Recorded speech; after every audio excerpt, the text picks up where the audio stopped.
up for yourself. You can't be a wallflower that's just going to take it.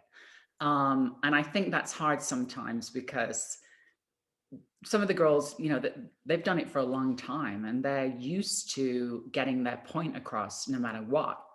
And for me, a lot of the time I can't get a word in edgeways. It's like I'm trying to speak.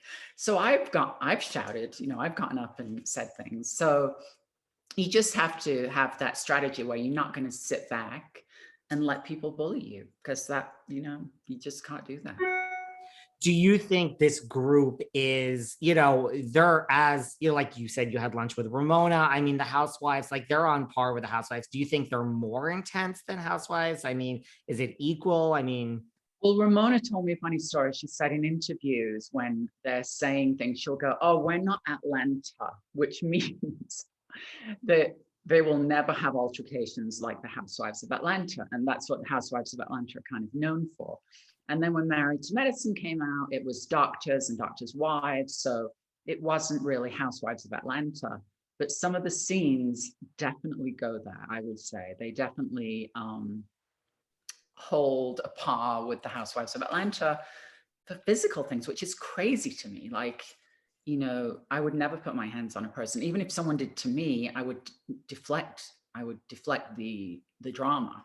But some people are not able to do that, which you will see in this season.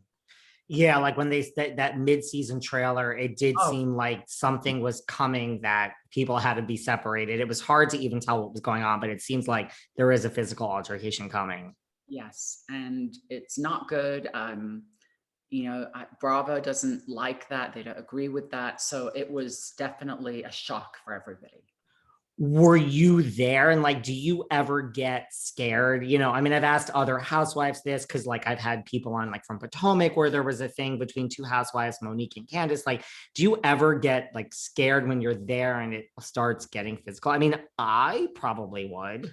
Well, I would say this particular altercation I did because I was sitting right next to Toya and things got crazy. And everybody was getting really, it didn't just die down, it kept going. And so Jackie left, Simone left, I think Simone left. And then I left and we just like, time to go, not stick around for that. Have you ever been, look, Heavenly took no prisoners in her YouTube channel, which led to this intervention. Have you ever been a part of, her tongue? Oh God, yes.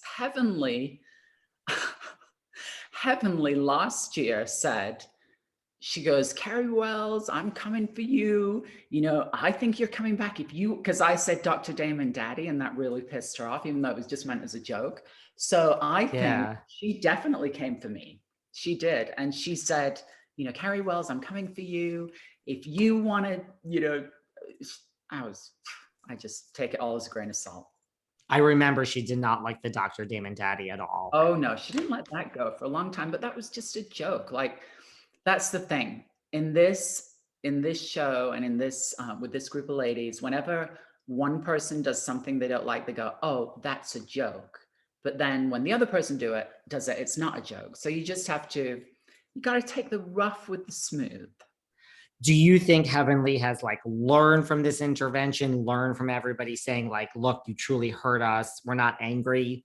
Oh, no, she's right back, maybe a little bit tamer, but her podcast, God, she gets into it. She doesn't hold back. She does not hold back from what I can tell either. She has a strong opinion and she's going to let you know her opinion.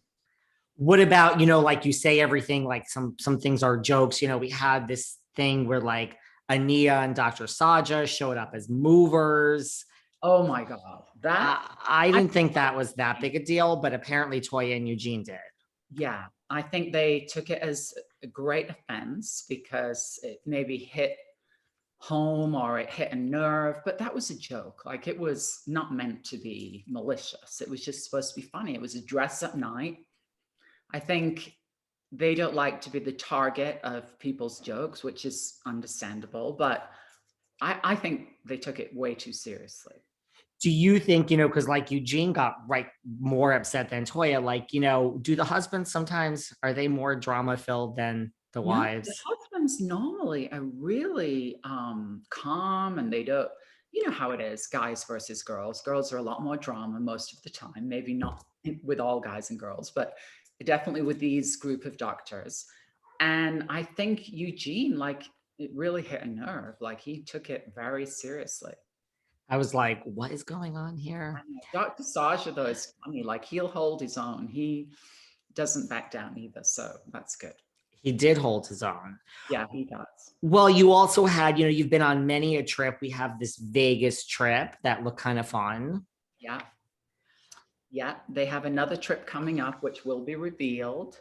But yeah, it's just, I guess I've not watched the latest episodes. We get them a week before and we get to look at them. I haven't had a chance to look at that. So I'm not sure where we are at in the show. I know, it just revealed that Toya and Eugene are both very unhappy. They're going through some stuff. And then there's going to be more with Dr.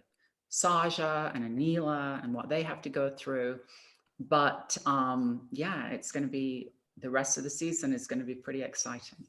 I mean, it looks exciting.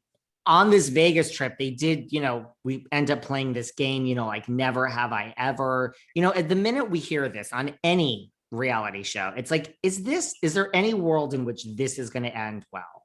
Well, it never ends well, but this is what it's like, truly. So you're at a table in this fabulous restaurant. Like, the guy went all out with caviar and salmon and shrimp and lobster, and he really did an amazing spread for us. Camus wine and 7 different courses. And so you're sitting there and you've had a martini or you've had your glass of wine and the night's going on, and you forget, you don't even think about the cameras. Like, as strange as that may sound to people watching, it's just you talking. And so I guess Anila was a little bit embarrassed by what she had said. But we were all pretty honest, I guess. I mean, do you feel like, okay, good for you, we're all being open? Listen, there was a lot of sex talk, or is it like, just sometimes it's a little too TMI? Definitely too much. I think the scene with Dr. Jackie where she takes all the girls to this sex shop, and it's like this guy talking about all the apparatus and blah, blah, blah.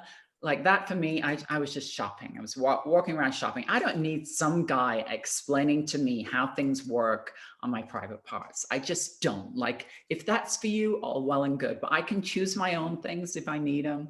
I don't need instructions. Like, it's so, but that's Dr. Jackie's thing. She's queen bee right now. So she's all about the vagina. She's all about writing books about vaginas, talking about vaginas, showing vaginas, treating vaginas. Like, that's her thing. It is her thing. But what about the husbands? Like, should the